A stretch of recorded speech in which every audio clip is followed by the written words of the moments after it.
You're leading this country to its destruction. We've already lost control of the world. The American empire's in free fall right now, and we're going to lose the US dollar. And when that happens, we're going to have real poverty here, like Great Depression level poverty. Yikes, that doesn't sound good. Is it true? Are we moving closer to de-dollarization? Well, rather than just listening to my opinion, what I'd like to do is pull up the opinion of T.S. Lombard. This is an institutional research firm, and usually they are the bears. In case you're not super familiar with that and you're mostly focused on the de-dollarization, when I talk about the stock market and I need something negative, I go see what T.S. Lombard is saying, because they usually have the negative POV. And Tucker Carlson is suggesting that we could be close to losing the dollar's reserve currency status in the world, as countries like India, China, Russia, Korea, Iran potentially become stronger, in coordination even with Brazil, in having a currency that together could be stronger than that of the dollar, leading to a Great Depression in America. So of course, I wanted to see what the institutional bears have to say about de-dollarization.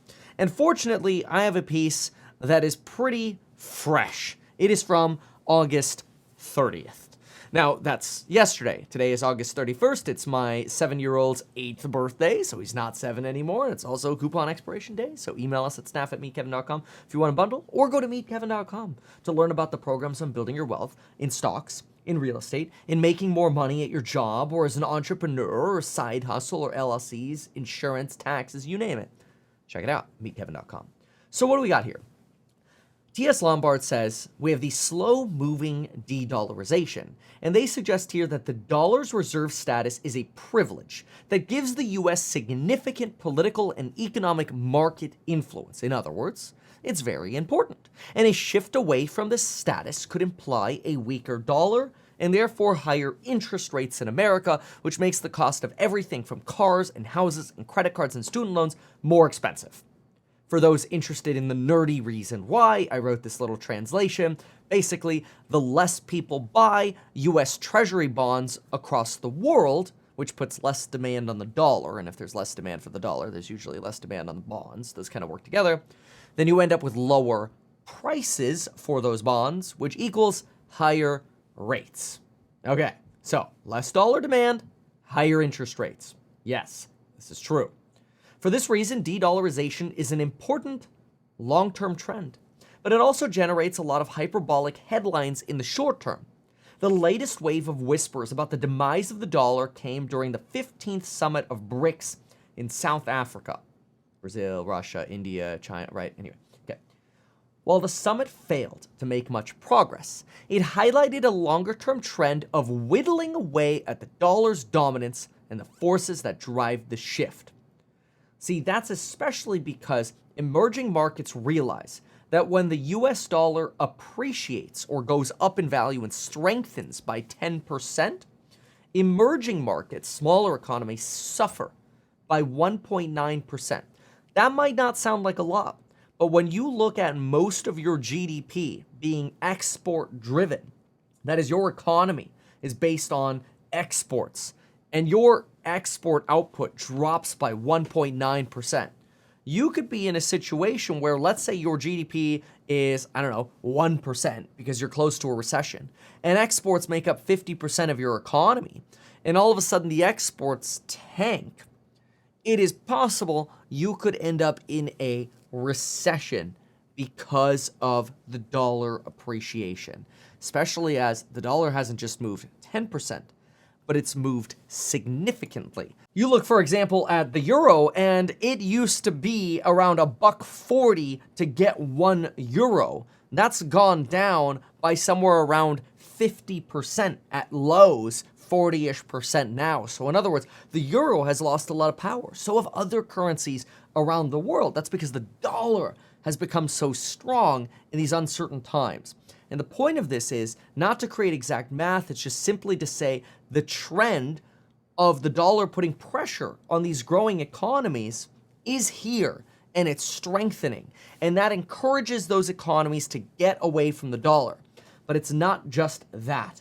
It's also that when we have the strong dollar, we can wield it as a weapon. Consider when Russia invaded Ukraine, the US confiscated Russian assets via the US-backed SWIFT banking system, which is like the interbank messaging system, weaponizing the international monetary system. These are two perfect reasons why the US dollar is not that desirable to other countries. Especially you look at a country like China. China is responsible for 1/3 of global GDP, and a strengthening dollar makes it harder for China to succeed. So all of the countries that were basically fighting with a strong dollar are pissed, and they're like, bro, we don't want this much of a strong dollar. And that's why we've seen the reserves of dollar holdings slowly decline. You can see this red line is roughly a decline line. And you can see we go from about 80% to about 60% of dollar reserve holdings. But that's over 50 years. It's been a really slow slog of getting rid of the dollar. And part of that is this chart here. There's no feasible alternative. What dollar or currency, like what other piece of paper backed by nothing other than trust in our government, which, boy, that's a mouthful. What other piece of paper is better? Would you rather trust our broken American government or the very broken Chinese government? Or how about the European Union? Okay, that is the problem with de-dollarization. Yes, the trend towards de-dollarization is here. And yes, it will probably be very bad when the dollar has lost its reserve currency status unless something else has occurred.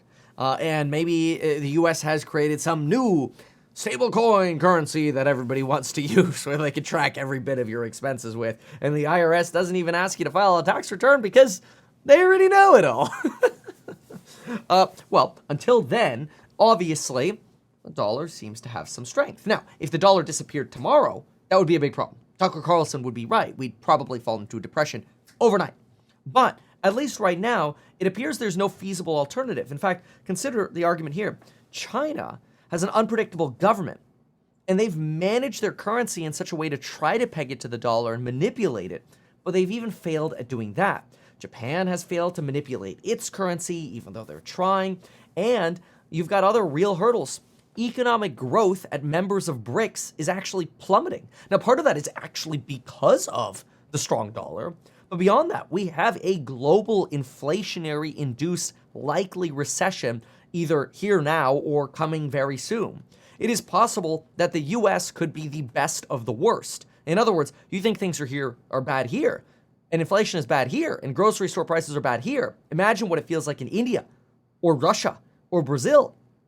And that, in one argument, is why the dollar might actually still be able to cling to its strength for a while. Not because the policies in America aren't broken, but because at least they're better than the policies of everyone else.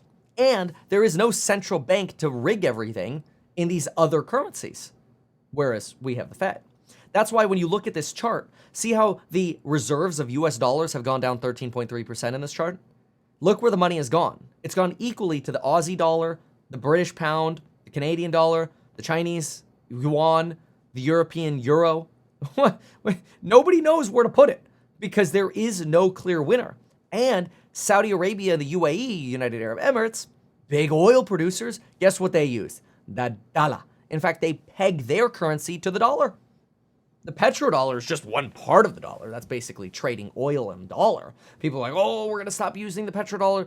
Well, whatever. Maybe in 20, 30 years, when that's true, oil won't even be needed anymore. Hopefully. I mean, for the time being, obviously, we need oil to actually sustain a green energy transition. We need oil. We need cleaner oil and cleaner natural gas. But then, of course, you get states like California that are like, if we can't have 100% green natural gas, we just won't do anything. And then you get, I ran for governor on this, okay, so I can go on about this. But basically, California's got like 1970s natural gas production facilities.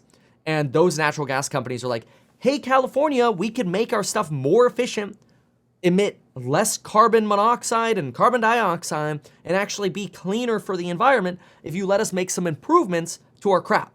And California's like, Nah, man, your improvements aren't 100% green, so screw you. Stick with the 1970s stuff. That just makes everything worse. It doesn't make sense. The regulations on our truckers in California are such that it's almost impossible to run a trucking business in California. It's ridiculous. And so what does that do? It just makes everything worse. It's the policies are like, they try to come from good spirits, but the implications that our government's stupid actions have are that everything is broken. It's pretty bad. Now, I'm not here to say that, yes, okay, it's the end of the world, but let's just say there are real problems. Fortunately, though, at least according to T.S. Lombard, which is the bear in the world, we might be okay for a little bit longer because we are still the best of the worst. However, I agree with Tucker Carlson in that if there's anything Tucker says or tells us, it's that we should not become complacent. That complacency could literally be the end of America. And I think that is the warning Tucker is sending us. And I don't disagree with that. Once we become complacent, we lose. The same is true in our personal lives, which is exactly why I encourage you to check out the programs on Building Your Wealth link down below, expiring coupon code, and make sure to email us at staff@meetkevin.com if you want a bundle. Look, if you don't know anything about that, just start by going to meetkevin.com. Learn about the courses on Building Your Wealth.